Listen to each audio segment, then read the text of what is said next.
بات سفر کی چل رہی تھی. ایک آدمی کا وطن ہے، مثال کے طور پر آپ کا میسور. اب یہاں پیدا ہوئے، یہاں آپ کے اماں بابا سب رہتی. اب ملازمت کی وجہ سے بنگلور گئے، پھر وہاں شادی ہو گئی، وہاں چلے گئے. اب وہاں اقامت کر رہی ہیں یا دکان کھول کو وہاں چلے گئے، سیٹل ہو گئی.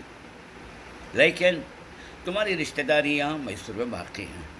تمہارے امی ابا ہیں یا تمہارے بھائی بھالا ہیں یا تمہاری پراپرٹی ہے. تمہیں کب تو بھی ایک بار آتے جاتے ہیں، سال میں ایک ٹائم کی 2 ٹائم، شادیاں کو موتا کو ویسا.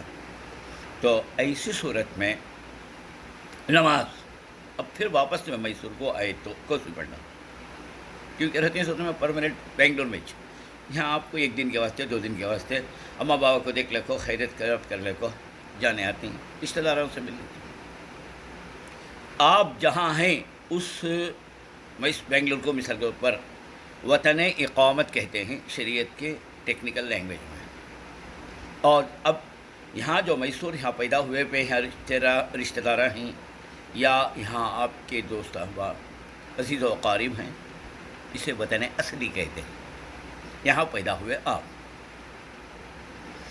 تو لہٰذا اب یہاں آئے تو بھی پوری نماز پڑھنا. 1 دن کے واسطے آئے تو بھی، 2 دن کے واسطے بھی، جماعت کے ساتھ پڑھے تو بھی، الگ پڑھے تو بھی. اور وہاں بھی ہوتا اچھا. وطن اصلی کبھی جدا نہیں ہوتا، کبھی ختم نہیں ہوتا اس کی حیثیت.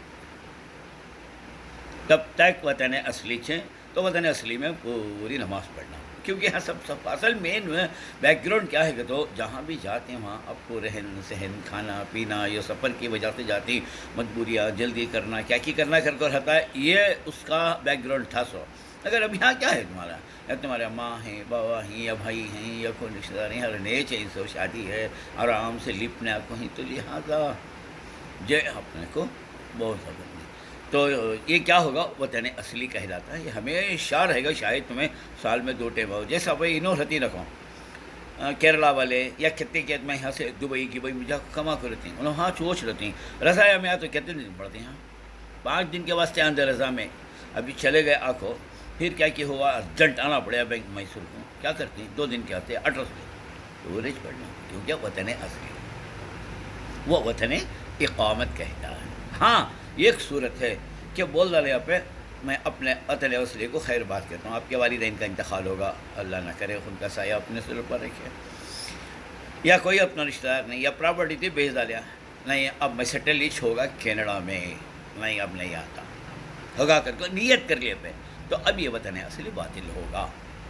اب جب کبھی آپ کینیڈا سے یا بنگلور سے یہاں آئیں گے تو آپ مسافر رہیں گے، آپ کو یہاں دوست لگا، کیونکہ نیت کر لیا میں اب وطن اصلی کو چھوڑ ڈالا، اب یہ میرا وطن اصلی نہیں رہا، کیونکہ تو میرے کوئی تعلقات نہیں ہیں یہاں، نہ کوئی رشتہ دار ہے. رشتہ دار کے دور کے اب اللہ کے رہتے ہیں، وہ رشتہ دار نہیں، ماں باپ بھائی بہن اولاد پیسہ اور کون بھی نہیں ہے. سسرالی رشتہ ہے یا کزنس ہیں، وہ ان کا اعتبار نہیں شریعت، اور گھر بار بھی نہیں ہے کیا بھی. تو یہ وطن اصلی کو اب اگر نیت کرتے ہیں کہ میں اسے وطن اصلی چھوڑ دیتا ہوں، نہیں رہا میرا تو ختم. ایسا ہی ایک ہوتا ہے. اب یہاں وطن اصلی تو یہاں اب آئے تو پہ کسی وجہ سے بنگلور سے میسور کو میرا پرانا لائیے، میرے دوست کی شادی کوئی کس کی کو، تو اب مسافری سفر کی نماز پڑھ. اچھا اب اس کے بعد کیا ہوتا ہے، آپ یہاں وطن اصلی بنگلور میں کام کر رہی ہیں، ڈیوٹیاں میں خاص کر.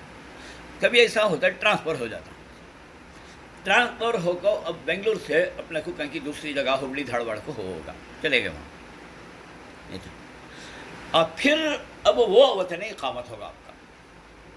اب بنگلور وطن اقامت نہیں رہا آپ نے، لہذا کسی وجہ سے اب میسور کو آئے تو پوری نماز پڑھنا، کیونکہ وطن ہے. اور اگر کسی کام سے پھر واپس اب بنگلور کو آنا پڑا، خریدی کو کی، نہیں تو پینڈنگ کیسا تھے اسے اٹینڈ کرنے کی، تو اب یہاں 2 شرکت پڑھنا آپ مسافر ہی رہے، کیونکہ وطن اقامت دوسرے وطن اقامت سے باطل ہو جاتا ہے. اب آپ کا وطن اقامت نہیں رہا. یہ دونوں میں فرق ہے، یاد رکھ لو. وطن اصلی باطل نہیں ہوتا جب تک کہ نیت کر کو وہاں سے تعلقات ختم نہیں کر لیتے کی نیت ہے.